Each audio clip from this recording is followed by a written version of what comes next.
এই যে মাটনের জন্য প্রথমে আলু আর পেঁপেটা ভেজে নিলাম। মাটন তো আলু ছাড়া পসিবল আমাদের বাঙালিদের ঘরে, তাই জন্য আলুগুলো আগে ভেজে তুলে নিলাম। কড়াইতে তেল দিয়ে দিয়েছি, তার মধ্যে এবার দেবো পেঁয়াজ কুচি। তো পেঁয়াজ কুচিটা দিয়ে আবার ভালোভাবে ফ্রাই করে নেবো। তো এই যে পেঁয়াজটা আমার মোটামুটি লাল লাল করে ভাজা হয়ে গেছে। আমি তেলটা একটু কমই দিই, তাই জন্য আরেকটু তেল দিলে হয়তো তাড়াতাড়ি আরেকটু ভাজা হতো। তো অল্প তেল দিয়ে অল্প অল্প করে ভাজছিলাম। এরপর দিয়ে দিচ্ছি হচ্ছে আদা আর রসুন আর কাঁচা লঙ্কা পেস্ট। এটা দিয়ে ভালোভাবে কষিয়ে নেবো।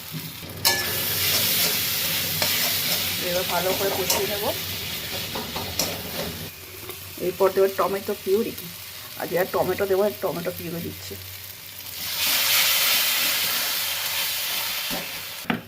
এবার মধ্যে মশলাগুলো দিয়ে দিলাম, হলুদ গুঁড়ো, লঙ্কার গুঁড়ো, কাশ্মীরি লঙ্কার গুঁড়ো আর জিরে গুঁড়ো। জল দিয়ে দিচ্ছি,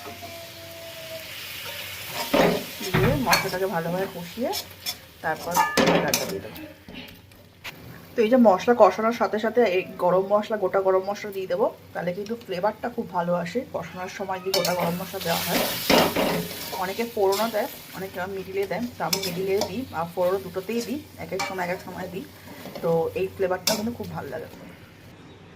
তো এই যে মাটনটা দিয়ে দিলাম। মাটনটা একটু সিদ্ধ করে দিয়েছিলাম, প্রেশার করে 2টো সিটি দিয়ে নিয়েছিলাম, তাড়াতাড়ি যাতে একটু সিদ্ধ হয়ে যায়, না তো অনেকক্ষণ ধরে কষাতে হয়। তো এবার তো কষাবো, তাই একটু হালকা একটু ভাপিয়ে নিয়েছি। তারপরে মাটনের স্টকটা দিয়ে তারপরে ও মাটনটা কষাবো। ওর সাথে আলুগুলো দিয়ে দিই, তাহলে তাড়াতাড়ি সিদ্ধ হয়ে যাবে।